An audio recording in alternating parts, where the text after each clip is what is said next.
Hosta la Vista is brought to you by Green Hill Hostas.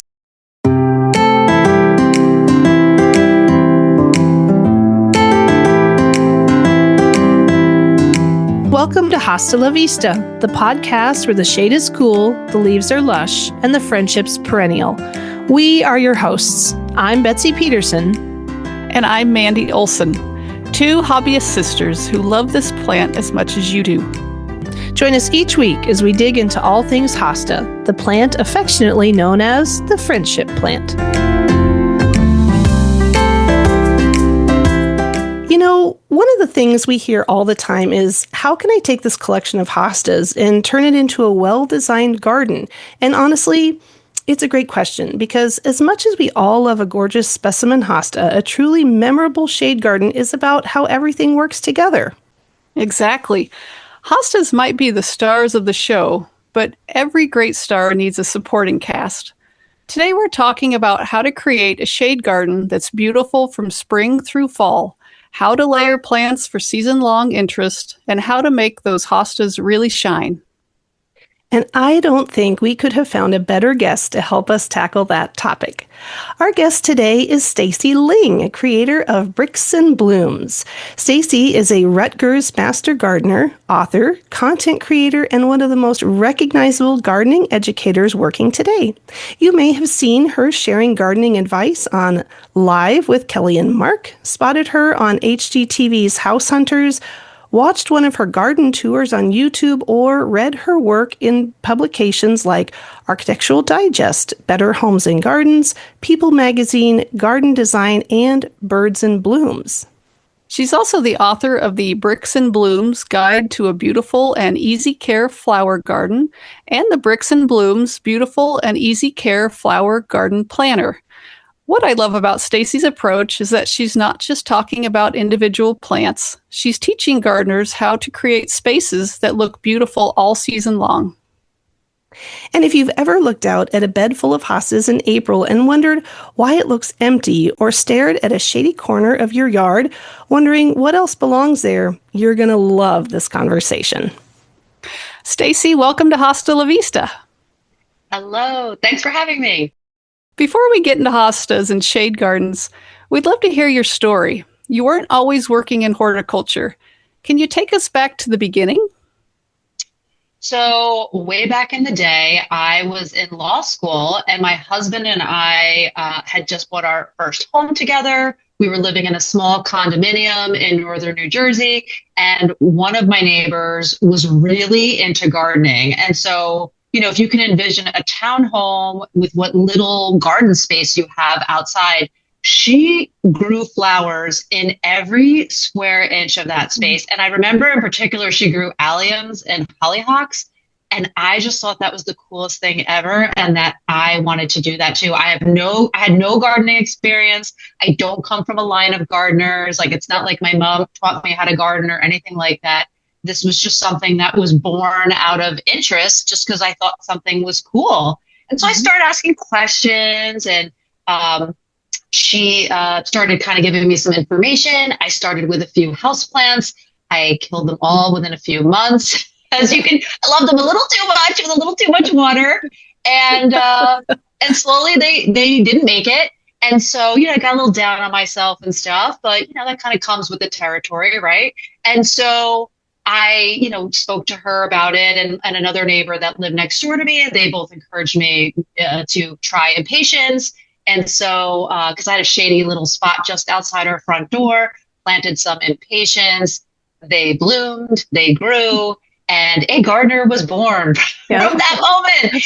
And so from then on, I pretty much was begging my husband to move because I needed more property, because we had no outdoor gardening space, because, you know, I'm a gardener now. And eventually I talked him into buying a half-acre property in Chester, New Jersey, which was a couple of towns over from where we lived. And we lived there for 23 years. And I, you know, started with, you know, the gardening space that was there, started with a couple of easy perennials and a couple of roses. And my interest just grew from there, as well as my gardens. And my family. I mean, we started our family there. We had kids. And so I had to, figure out how I could manage gardening and balance being a mom. I was a stay-at-home mom and, raising the family while still being able to grow stuff. I love that. Yeah. I love hearing that. That's amazing. I feel like everybody starts with some little tiny spark from somebody. And we've talked to so many people, and it's been a neighbor. It's amazing how those people around us really influence us. Yeah, that's amazing. Well, thank you for sharing. Yeah, it was life-changing. And I mean, just to kind of bring us full circle to where we are now, when my eldest went to college and my youngest was still in high school, but kind of wrapping things up, we moved here. So we moved from a half-acre property to now this is 10 acres, 5 of which are what I say gardenable. So I have all these like really cool garden rooms here. So I really, after 23 years, kind of outgrew that space. And now we're here. And so I've been able to like level up my skills and grow a lot more shade plants. Awesome. So you must have a lot of trees then, is that right? We do. Half our lot is wooded. So we do. We have a lot of trees here. I do have pockets of gardens that are in full sun, but we do have a lot of shadier spots. Okay. You built Bricks and Blooms into a tremendous educational platform. What inspired you to start sharing your gardening journey publicly? So years ago, when my kids were young and I was growing my gardens, a lot of my friends, said parents of my kids' friends, would ask me, how I do it, how I can grow gardens and still have time for the family and run around to soccer practice and do all the things. And they would always tell me like, I can't grow anything. I kill everything. I don't know how you do it. I don't know how you keep these things alive. And so for many years, I had wanted to start a blog and kind of begin this journey of sharing in a bigger way. Because I was helping them small scale. Like I would help them plant pots, or I would consult with some neighbors on their garden designs. I had a little garden design business for a few years. And really, when my eldest went to college, I realized my role as a mom was changing. I was a stay-at-home mom, and I just kind of realized, you know what? Now's the time. And so I said to my husband, you know what? I think this is a good time to do it. It was back in 2018, late 2018. She had started off at college. And I said, this is a great opportunity for me to pivot. I talked to my husband about it. He was totally on board and was like, go for it. I said, I think eventually maybe we can, I can make money doing this. And, I just kind of put my head down, started all my accounts, started sharing, and had no idea what I was doing. I learned from Pinterest how to start a blog, which is kind of funny. It all really just kind of took on a life of its own. And I just kind of started moving to all the different platforms to kind of try to grow, on Instagram, on Pinterest, on the blog and TikTok and YouTube, and just kind of have this whole brand online where I can share what I'm doing so that people can enjoy growing flowers too. Wow. So Mandy and I have in 2026 are kind of doing what you did in 2018. I mean, we're just two sisters that love hostas. And, I wanted to listen to a podcast while I was out picking weeds. I mean, Mandy grows in 7A and I grow in 4B. And so my hostas were little tiny pips when hers were unfurled and out and beautiful already. And out of just pure jealousy, I was like, oh, okay, well, while I bide my time, I'm just going to, listen. Well, there wasn't one. And so this has caught on amongst, hosta enthusiasts. And we're kind of experimenting like what you are talking about, where we're trying the different platforms and, kind of throwing stuff at the wall to see what sticks, so to speak. But it's been really interesting because we're also at that stage where we've got kids going off to college, but also a few left in high school. And you're right, that mom role really changes. It's tough. I mean, it's a tough transition because you're going from this stay at home, they need you, and now they kind of don't. And I just remember that last year when she was in high school, when she was a senior, I just remember zoning out. I think I was playing a lot of Candy Crush. Like just zoning out and looking back, I was, and not to say depressed, but I definitely was feeling it. I was feeling it that like things were going to change. And so I was following like Liz Marie Galvin indoors. I was following Garden Answer, outdoors, and, a couple of other, really great influencers. And I was like, I can do this. I have a voice. I have something that I've been doing that I feel would help other people be able to get into gardening. And so in your same capacity, like hostas and shade gardening, they're easy to grow. Yep. They're so pretty and they grow in the shade. Like so many people have shade. Yeah, absolutely. I mean, that's another thing we've talked about with people is, they bought their property or they, bought a home that had small trees or they planted trees, but then they planted a whole bunch of, I don't know, let's say daffodils aligning their driveway or irises. Well, now the trees have taken over and they're like, oh, well, these don't bloom so well in the shade anymore. It might be time to try something else. So it's just amazing how, as time goes on, we have to adapt and change our gardens based on whatever nature gives us. And conversely, we spoke with a gentleman this weekend at the Midwest Regional Hosta Society convention he has this gorgeous arboretum in Wisconsin, and a storm came through and busted out a whole bunch of his trees. And so now he has huge sun sections where he has never had that before. And I was like, well, what are you going to do? And he's like, well, I guess I'm going to have to redesign my whole arboretum. So I was like, oh, that's a huge task, just massive. But, that's just kind of how life goes, I guess. We just constantly are adapting and changing. Well, out of all the stuff that we've just talked about with your online presence, what has surprised you the most about connecting with gardeners online? My favorite thing about connecting gardeners online is seeing their gardens. I love to see their garden style, how they plant them, the plants they're choosing, and how differently those plants grow in those different climates. Like, even I have friends that are in upstate New York. I've got friends out west. I've got a friend that gardens on rooftops. And it's just interesting to see how things grow so differently in different climates. I just think it's so neat. And, just to learn and be inspired from them, because like I grow things a certain way. I design gardens a certain way. And, they do things a little bit differently. And it's like, oh, that's kind of cool. Maybe I should incorporate that element in my own garden. And so much like we see online, via Instagram or TikTok or what have you, it's cool to be influenced by things, but I think it's a really good idea to have your own style of doing them as well. You know what I mean? Because we have our own climates, we have our own growing zones, and our soil's different. So things are going to grow differently, and we might not be able to do it in the exact same way that, our friends are doing it in other climates. But it's been great also from the standpoint of being able to talk with them about gardening, because I've got a lot of friends, but they are interested in doing other things and not so much gardening.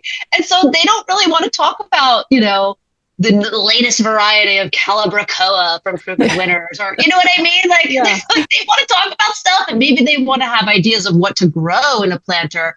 But it's those little details that I can kind of get into the weeds a little bit more, for lack of better words, with other people like yourselves. It's just so fun to talk about gardening.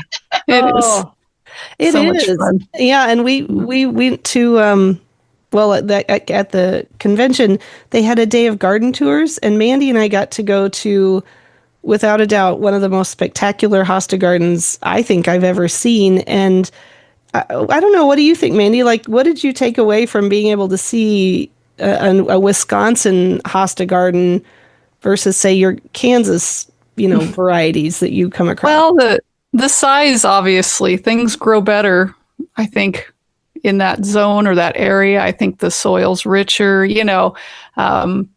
things that grow around here. And I'm in Kansas, and it's really hot and dry, and but you go with what grows well here. And for me, I know this is a hosta podcast, but my entry plant that got me into gardening was zinnias, because you can grow them in yes, you can grow them in full sun. Yeah. And they do great in, as long as I feel like as long as they are in full sun and they get some water, you're going to have beautiful flowers from, when they start blooming until the first freeze. And it's just Yes. amazing. So, but yes, that seeing how things grow in different parts of the country is really fascinating. So it was really a fun is experience. Neat. Yeah. And we could all, we might all be into cottage gardening, let's say, for example, but the gardens look so different. Yes. I just think that's wild. It's also based on plant availability and things like that. But I mean, as much as maybe I influence others, they have also influenced me. And I just love that sense of gardening community. I think it's great. Well, you've described yourself as a flower garden maximalist. What does that mean to you? So to me, being a maximalist doesn't necessarily mean cramming every square inch with plants, but it means creating layers so that something's always blooming and changing, as the season progresses, because I want my gardens to feel abundant. And when one plant finishes blooming, I want another one to be stepping in. So I'm looking at plants with foliage, texture, flowers, different heights working together so that the garden never really feels empty. And so for me, especially when my kids were younger, I was leaning into plants that were a little lower maintenance. A lot of them were native just because they were easier to grow and I could kind of spread their bloom times out and they just sort of did their thing without a whole lot of, intervention from me. Yeah. That's great. Yeah, that's really important. I absolutely agree with that. And I think, well, I was talking to a listener yesterday who was saying that, I love hostas, but these long, skinny scapes that hang out over my sidewalk and I'm constantly banging into them, I don't want that anymore. And I said, oh, we got to get you involved in the fragrant hosta world because number one, they bloom late. They call them the August lily, and their scapes are shorter and they have these huge, enormous, bright white, fragrant flowers. And she was like, what? What? What do you mean? And I said, oh, and they keep shooting out new leaves every single day until the first freeze. And she goes, okay, give me some names. What are some names of these? So I gave her the names and then I helped her find a local hosta nursery that had a whole bunch of fragrance. And she goes, well, that's just an hour from my house. And I said, well, have a fun You're week and send me pictures. I know. That's great. So anyway, she's been texting me all day today and she was like, I can't believe I didn't know these didn't exist. And I was like, that's what's cool about this plant is there's 6,000 different varieties that, you're bound to find something that you really like. Yeah. Yeah. And one thing that I didn't know about hostas way back when is that hummingbirds love them too. Have you ever, right? I have mine are blooming right now and I've got a hummingbird that's zipping around at all the flowers. So it's magical. I love it. It is. Yeah, definitely. Well, when you walk into a garden space, what are the elements you're looking for that make it feel complete? So to me, a garden needs to feel layered. So I always am thinking in 3 different dimensions. So our trees and shrubs, they're creating the structure of the garden. You have perennials that are going to provide, the backbone. Your annuals help fill in your seasonal gaps and add that long lasting color. And then ground covers that can soften the edges and fill in any other empty spaces that you might have. So what are some of those ground covers that you would, tell a gardener these are your go-to ground covers? For shade in particular, I love epimedium. I think it's beautiful. Epimedium is great. I mean, it does really well in the shade. The deer don't bother it. I think it's drought tolerant. It does get these little tiny flowers in spring. You don't have to deadhead them. Also, that's pretty good. It's very pretty. And I also do like liriape, but I say that with a caveat because my property was overly planted with liriape. Oh, I'm talking maybe 20 by 60 foot beds filled with liriape, just way too much liriape. But I do believe it is a nice, pretty ground cover that adds a lot of interest and it gets the flowers. So I like that one too.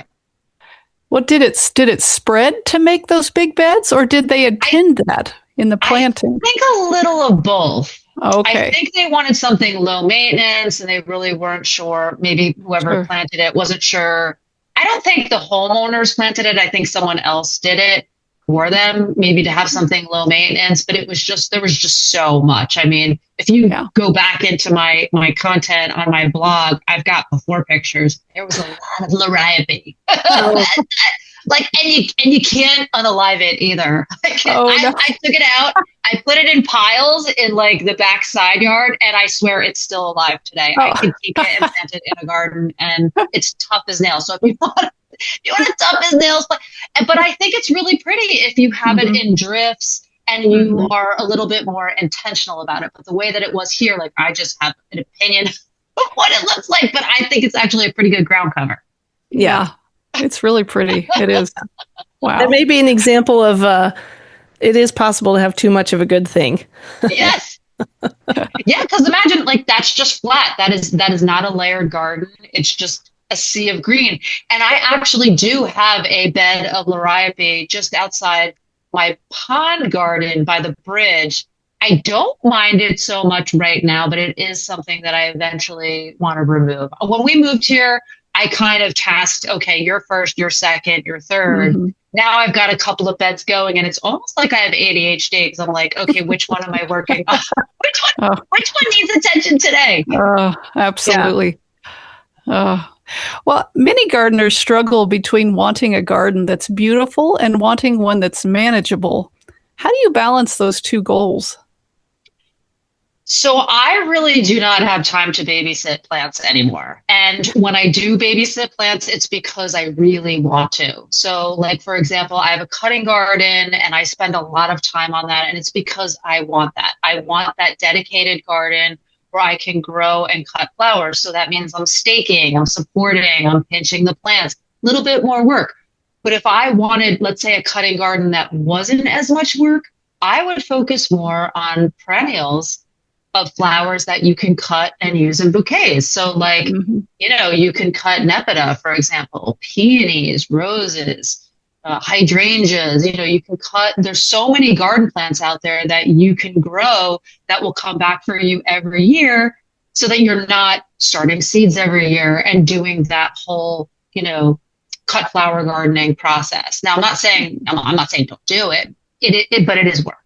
Right. So that's kind of the question that I ask myself. So I ask myself, like, is this plant worth the work? So if a perennial, for example, flops a lot and needs a lot of attention from me, I kind of weigh whether or not it's worth keeping. So like, for example, I planted a bunch of phlox, used to grow phlox years ago in my former garden. I didn't really have it so much here, and I've been slowly adding some back. And I'm reminded why I used to not. I loved it, but I don't love it because it needs to be supported and it needs extra attention. And, I'm kind of weighing whether or not it's going to continue to have a spot in my garden. Same grows with yarrow. I think I'm making the decision not to grow it anymore. I love it. It's a beautiful perennial plant. It blooms hard. It's drought resistant. You can cut the flowers for bouquets. I love it for so many reasons, but the rabbits are a serious problem. They mow them down every year, and so I have to protect them. And this year, I had a groundhog who ate through all my repellent. He removed my my protective covers in one area, and I was just like, you know what? Maybe I should stop fighting this. Yeah. And so that, to me, is how I balance beauty with manageability. So he really liked the yarrow? That's what he was. That's what he wanted the most. Well, he did bust into my potager and ate all of my cabbage, all of my kale. He snacked on plenty of other things, but it was the yarrow that got me. And I kind of figured out how to protect it from the bunny this year because my yarrow actually did pretty well for the most part. But where the groundhog set up his den under my cottage, he mowed all of that down, and he actually moved. He actually pulled off my little cloche, and he just ate through it. No. Oh. So I was like, okay, I'm done with you. Well, maybe it's just location. Maybe I just can't. Maybe I just shouldn't grow it there. I don't know. I'm still thinking it through because I love it so much. But it's those questions that I ask myself, like, do I want to spend the time working on this plant? Yeah. Wow. Yeah, I've got my bunnies haven't touched the yarrow, which I'm interested to find out if that's one of their favorites because I just planted a whole bunch of it. It makes me a little nervous now. So But I found that they like to cut them down at the base. okay. They just go down and just mow them at the base. So what worked for me this year, protecting yarrow in particular, was I used wire cloches. I put them over them at the end of the growing season last year so that I didn't miss anything this year when they started to grow, and the bunnies couldn't get to it. The only problem that I had was the groundhog in that one area. So I guess, I don't know, maybe I'm answering my own. Maybe I'm already working this out with you guys. Maybe I am still growing it. I'm just not going to grow it outside the cottage. Sure. So the groundhog knocked over the cloche and Yeah. Oh my First God. he ate the buds through it, and then he decided that was enough, and he somehow got it off. And they're smart. Like they are persistent and smart. Took his little rodent paws and tipped it over. It said, I mean, they can. He dug out. So he got into my potager. Now my potager wasn't really locked down. So the fact that he got in and originally wasn't really like the, oh my gosh. But we did shore up around the outside of the edges with chicken wire. We stapled to the bottom. We buried it under, and he was persistent. He went to his spots. He was ripping it out. He was, digging and moving it, trying to open it to get a gap. And he wasn't messing around. golly. I was impressed. Well, I'm just envisioning if I were a rodent and I heard 10 acres, 5 of which is gardenable, a pond, a little bridge, a little cottage, I'd be like, yeah, that's where I want to live too. For sure. I've heard you talking in past tense. Is he still a resident or not? The groundhog has been relocated. Relocated. Okay. Yes. Okay. He has been relocated, and my garden flower, I think my kale and my cabbage and my, cool season vegetables that he decided to chow down on were like the decoy for my flowers because he didn't touch those. In my former garden, I had a groundhog that we never got rid of him. And we never were able to successfully keep a groundhog out. And he just mowed down my dahlias every year. It was tough. He was tough. So they're persistent. So yes, he has been peacefully relocated. Do you mean relocated in a pine box 6 feet under? No. I don't want to do that. But I did want him to move and live somewhere else.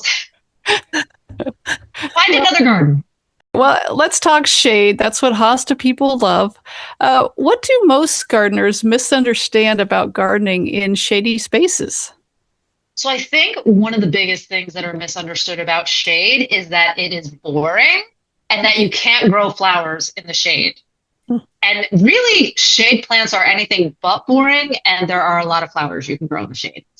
So hostas in particular are really beautiful, but there's so many other great options as well that can give you a lot of interest in flowers.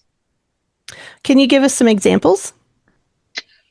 I love heucheras for their foliage color. I think that's a really great option, especially, throughout the seasons, because you can get a lot of color just from that.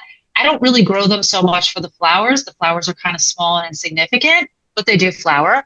Brunera, love Brunera. I love lungwort. Another great one. They both have beautiful foliage that can carry it through the growing season. They bloom earlier in the spring. I love Virginia bluebells as well. I think that's another beautiful shade perennial.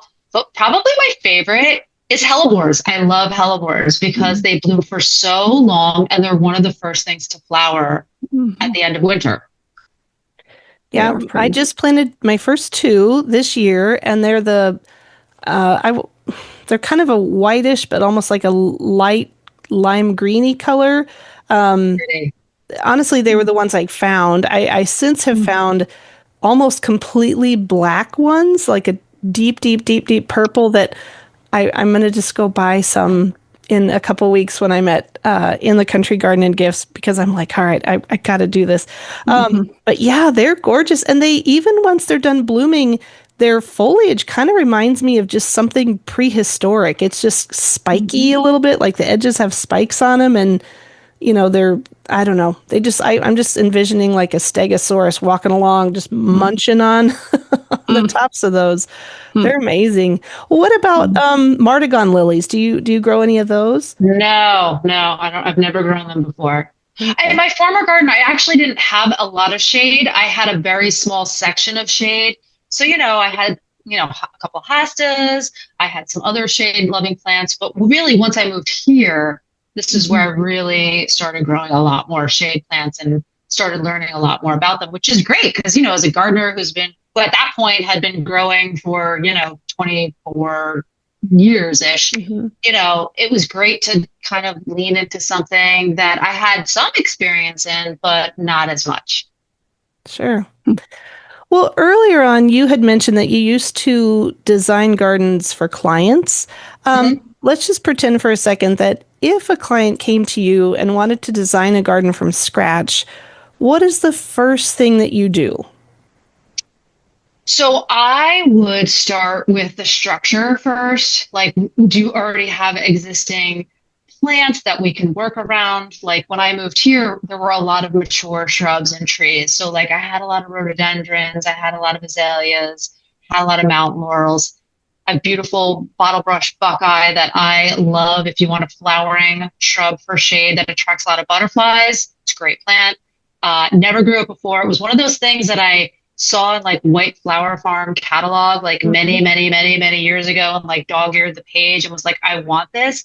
And when we moved here and I noticed this plant flowering, I was like, wait a minute, I have this plant that I used to love. So anyway, starting with that structure first is really important. But I also ask, like, where are the views? Where, how am I framing this? Like, if I were to take a picture, what are the views with it? What's going to be staying all year? And where does the eye naturally go? So, and then I'll layer the plants by height, bloom season, and foliage, just so that I get something that's always, changing, or there's always something interesting to look at in that section of the garden or that garden. Mm-hmm. I almost never go around bloom time. It's more about, interest. Okay. Shade. Okay. What about like, how do you determine how much shade an area gets? Do you do like a sun study or a shade study of the space so you can see, I don't know, I guess my curiosity is, how do you determine if something gets full sun? I mean, or if it's part sun, part shade, that kind of thing. So you'd want to look at your space over the course of a day. And in that particular area, anything that's between, let's say, 6 to 8 hours is considered full sun. Anything between 4 to 6 hours is part sun, part shade. And anything less than 4 hours is considered shade or dense shade. Now, a lot of times understory of trees, maybe it's dappled light. So, you kind of really got to go outside and look up. But one of the biggest things to remember is, don't start charting that out until all of the leaves are filled out on your trees, because if you chart it out in like early March, you're probably gonna have full sun because there's no leaves. So you almost gotta wait until you get into the season and the trees fully leaf out before you can stand out there and say, okay, what kind of light situation do I have? For sure. All right.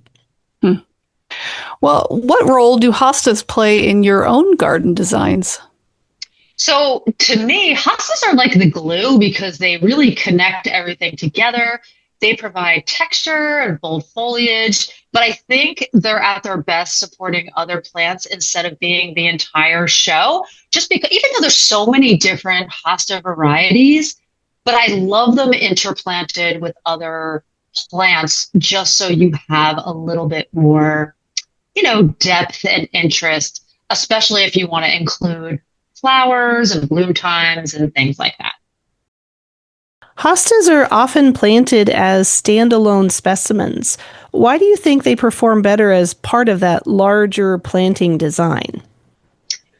So if you look out in nature, to me, everything doesn't grow in a monoculture.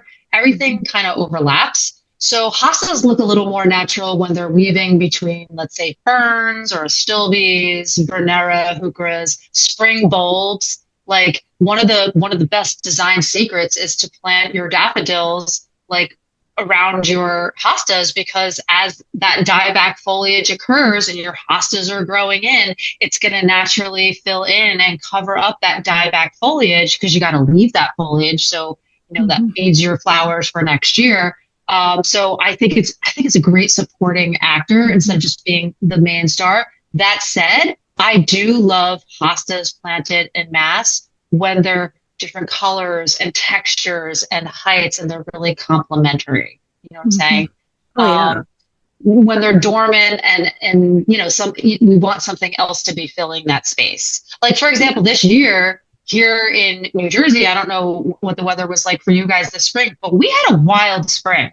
Our spring we started out with a normal spring, then we went into this like massive heat wave, and then we went back to normal spring, and then all of a sudden we had a hard freeze. Yes. And also all this growth was pushing out right down to my hostas, and they were damaged from that hard freeze. And in a lot of my gardens, they just haven't really recovered. So if I had a full garden of just hostas, it would just look totally damaged. Whereas having a mixed border, I had different things coming in at different times, so you don't notice it so much. It's the same thing like if you had like an entire border of, let's say, arborvitae. They look beautiful when you plant them, but gosh, if something happens to one or two of them, like 6 or 7 years down the road, you're going to have this huge hole in that beautiful border. So to me, it's better to kind of mix it up. I agree. So, Stacy, how do you go about planting a full seasonal garden? So in the shade, I like to think through what that entire growing season is going to look like. And so let's kind of just talk about the things that are easy and return yearly. Now, I'm going to say this all with one caveat, because sometimes people hear my list and then they'll say, well, that's invasive in my area. Always do your research before planting. But always, because what's not invasive for me might be invasive for you. And so it's always a good idea to research. So I'll just start with that little caveat. So one of the first things that I would start out with perennial wise in a shade garden is, and we talked about this a little bit earlier, is hellebores.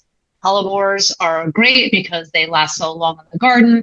We talked about it earlier again with winter evergreen appeal, and they have flowers. The flowers are long blooming. But there's also bulbs that you can grow. So crocus, daffodils. I also then like to lead in with Virginia bluebells, vernera, pulmonaria, and bleeding hearts. Bleeding hearts are another good one that I like to plant behind my hostas, because then as they slowly die back, you don't really notice that dieback foliage so much. So that's like where your shade garden is already awakening before your hostas really even take over. But then when the hostas peak, I like astilbes, ligularia, hydrangeas, if you don't have them, are beautiful with hostas. Oh, yeah. I love ferns, heucheras. I eat coral bells. I think they're beautiful. Japanese anemones is another great one. And, tucking in easy annuals like impatiens or begonias can help keep that color going right into fall if you want those flowers. I also do love Japanese maples.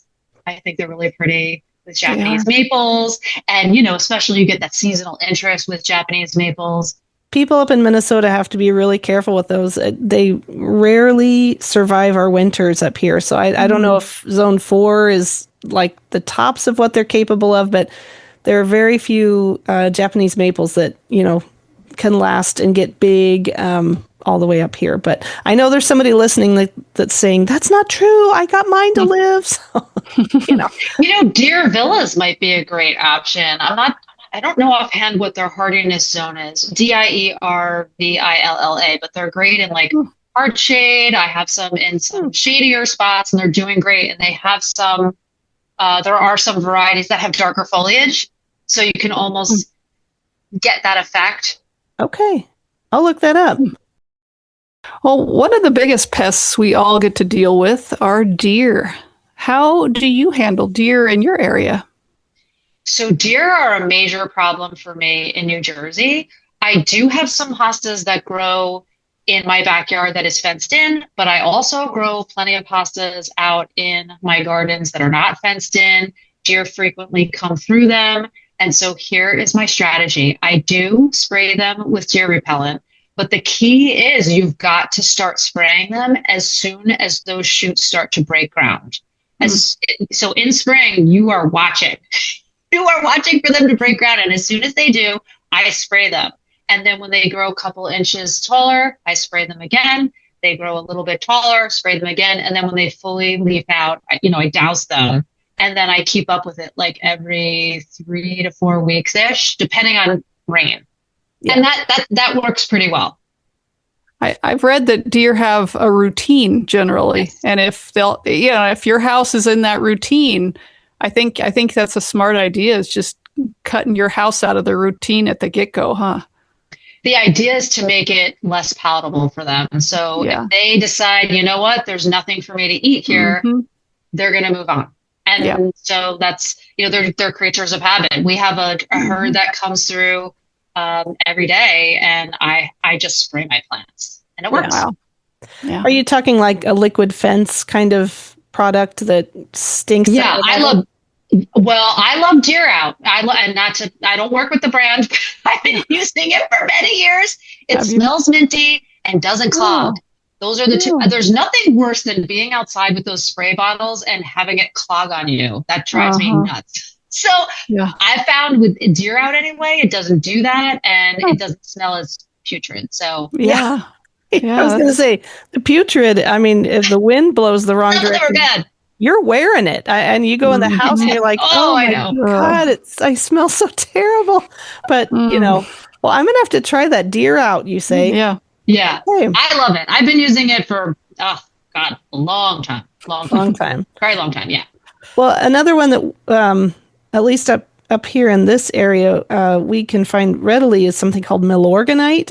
Is that a thing that you have heard of that? I have heard of that. Does it work for you? I tried it years ago. It's pretty stinky, but it's actually like a granulated, low impact fertilizer that is very easy. You can, spread it on your lawn. You can spread it on your garden. You can put it everywhere. It won't burn your plants, but it does stink. And I will say it keeps the squirrels and the rabbits away. But I want to try something that's not, like you said, not quite as so putrid. It's just perfect. Well, so. We've talked about perennials and how you can kind of layer them, but I get really excited when I go to the nursery and I see these beautiful little annuals that have a pop of hot pink or a pop of purple or something. What are some annuals that you use to kind of fill in or augment your perennial beds? So in the sun, I love petunias, particularly super petunias, because they are, you don't have to deadhead them, which is important to me because I have a lot of flowers, I have a lot of plants. So as much as I like to deadhead, I don't want to spend all of my life deadheading. So if I could cut some corners, that's a good one. I love Calibrachoa. I do have a cut flower garden, and there's a lot of flowers that I love. There's zinnias we just talked about earlier. I love straw flowers, China asters. Dahlias for me are an annual. They are tender. They're considered a tender perennial, but I treat them as annuals because I'd have to dig them up to overwinter them here. For shade, I really love impatiens and begonias, but I'm really into sun patience the last few years, and that's because of a little tip that I got from. We have a couple ponds here, and our pond service that helps us maintain the ponds. Opens and closes them for us and things like that. I had never done pond gardening before. And so they offered a little planting package one year. And so I was like, let's do this. So one of their guys came out. And so I sat out there while he was planting because I had never planted a pond garden before. And I just thought this was so cool and a great opportunity to learn something. Well, he told me that impatiens, as long as their roots are touching the water, you can grow them in a pond. And I just thought that was really interesting. And so at my front pond, I bought some sun patience and I tucked them in, and they did amazing. They did amazing. And then I just started planting more of them around the property, and they're great. They're just so hardy. They're not heavy feeders. You don't have to deadhead them, and so that's another annual that I love and wasn't growing them before that conversation. So you learned something new. Great. Well, many of our listeners are collectors first. They've fallen in love with hostas and accumulated quite a few of them before thinking about design. I think we're talking about me here, aren't we? And me. Yeah. What advice would you give hosta collectors who want their gardens to feel more cohesive? So I think it's really important to collect and grow what you love, because it's your garden and you should love it. But we don't want to plant them like a postage stamp. We do want to group varieties together. So we have like drifts of plants. We want to repeat plants in the border and, leave a little breathing room. Let each special hosta kind of have their moment instead of competing with like 200 others. Okay. I agree. Yeah, as I was moving things around today, I was trying to put variegated next to solid green, next to yellow, next to long leaf, next to short leaf. And it's just kind of I don't know, I feel like Tetris a little bit, like I'm constantly trying to move things around. They're easy to just dig up and move. So that's what I did a lot of this morning. I looked up and it was like 1:00 and I thought, oh my God, I came out here at 7. How on earth what happened? But it's so easy to do that. So easy to do. All right. It is time for our game we call, Is It a Hosta or Not? We'll give you the actual name of a plant, and all you have to do is tell us, is it the name of a hosta or not? Get 3 out of 5 correct, and you'll win a Hosta la Vista vinyl water bottle sticker for our lucky listener. And Mandy, who is Stacy playing for today? David Clemens of Grant, Alabama. Okay, Stacy, are you ready? I'm ready. Let's go. All right. The first one is Palace Purple. Not a hosta. I think it's a heuchera. You're right. It is. Yes. Okay. It's got really pretty foliage. Oh, it does. Yes. All right. Number 2 is Brandywine. Okay. That's not a hosta. That's a tomato, right? It's tomato. Yeah, that is. Good I have job. It. I think I'm growing it. Me too. All right. Number 3 is Stella de Oro. Daylily. Man, she is good at this. Very Holy good. Cow. Number 4 is Zucchini Fries. That sounds like a hosta. I don't know it, but that sounds like it could be a hosta. That is a hosta. Very good. Love it. Let's go. And number 5 is Dancing Darling. That sounds like a hosta. I don't know. Is that a hosta? Okay. It is a hosta. Very good. You did great. There's always good names for hostas. Hostas always have the best names. They do. They do. Lots of food usually, I've decided. Yeah.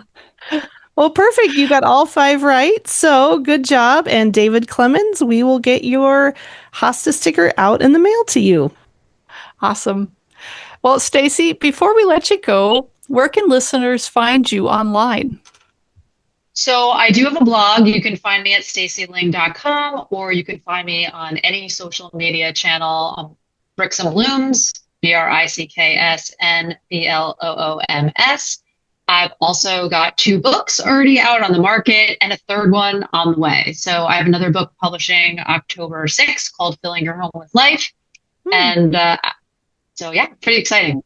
Wonderful. Can you tell us a little bit about that book? Yeah, so my book that's publishing now is all about how to grow houseplants, how to bring your outdoor gardening skills indoors and decorating your home while keeping your plants alive. Because let's face it, a lot of times we buy those plants, like what I did way back in the day. We buy something that we think looks really cool. We put it in our house in the spot that we want it, and then it doesn't do well. So we're covering right plant, right spot, and how to make them work in your space. That sounds perfect. That's, I was going to say, Mandy and I both wholeheartedly dig into the outdoor gardening, but I feel like by October or November, I'm just stuck in the house with these poor houseplants that have been neglected since March. Do you bring them outside? Do you bring them outside at all? Yes. Oh, I you took do? all Yeah. 50 out and they're underneath the tree and they're getting all of the rain and they always look so good. And then I Yeah. bring them in and then I'm like, please survive until next spring. Do you feed them? Because I used to be in the camp, like, don't fertilize because they're shutting down. They're kind of going with the, lights Mhm. are, what's happening in nature. But I feed mine now with an organic liquid fertilizer, and that like changed the game with how they do in the off season, what I consider the off season. Well, I should probably do more of that. I've been collecting It rainwater and helps. I water them with rainwater and I swear they just look fabulous lately. So I think I'm just going to keep that up. That's a good tip. I do have two other books out. They're also available on Barnes and Nobles and Amazon. One's The Bricks and Blooms Guide to a Beautiful and Easy Care Flower Garden, and the other is a garden planner. Awesome. I'll put a little plug out for your YouTube channel because once I found you on Instagram, I went over to YouTube and I started watching, and it was so wonderful to actually see your gardens. I mean, just the video of being able to, and they're not super long videos, so you can kind of walk through and be like, "Oh, that's what she was talking about." Or anyway, they were wonderful. So listeners, if you're on YouTube already, just go click over to Bricks and Blooms and go look and see what Stacy's talking about. Thank you. It's so fun. I love having this whole ecosystem of content because each platform does something different. Like the blog is a great place where you can reference and read, but YouTube is a great place to, talk through stories and, talk about how things are going. And it's not so, static like the blog is. You know what I mean? It's a little bit different where you can see how things have changed year to year while we're talking about stuff. Like I love that. And like Instagram is more like little snippets, of things. So yeah, it's great how it all just kind of is this cohesive unit of intel. It is. Yeah. Now, you mentioned that your book is coming out in October, but do you have any other garden adventures or projects that our listeners could be watching for? I guess I can tell you, I'm also working on my fourth book that is set to publish in February of 27. So I'm pretty excited about that as well. Wonderful. Yes. I'm still in the process of submitting the manuscript for it, but it's underway and it's scheduled to publish then. It's been a lot of work, but it's really been a labor of love, and I love it. I just love it. Yeah. Any insight onto what it is? It's all about low maintenance gardening. So in my first book, I kind of get you started with how to grow things and how to make it easy for yourself. But this book is being written more for if you're already gardening, with ideas and ways to do things to simplify it. Great. That appeals to me, I'll tell you that. Yeah.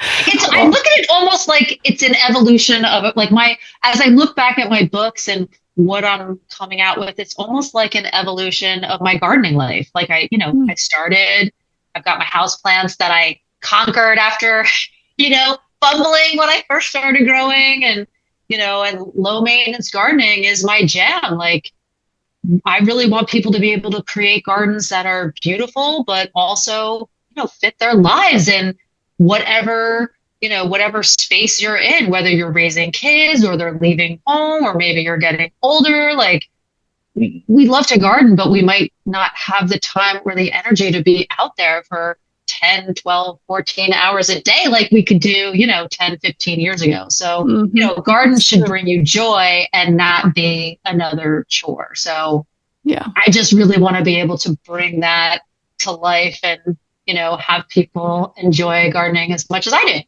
do. Well, I feel like you've inspired me. Stacy, this has been an absolute pleasure. Thank you for spending time with us today. Oh, I love it. Thanks so much for having me on. This was so much fun. And thank you to all of you for listening. If you enjoyed today's episode, we'd love to hear from you. You can email us anytime at hostalavistapodcast@gmail.com. Be sure to follow Hosta la Vista on Spotify, Apple Podcasts, YouTube, or wherever you listen so you never miss an episode. And you can keep up with the pod on social media too via Instagram, Facebook, and TikTok. Until next time. Hasta la vista, baby!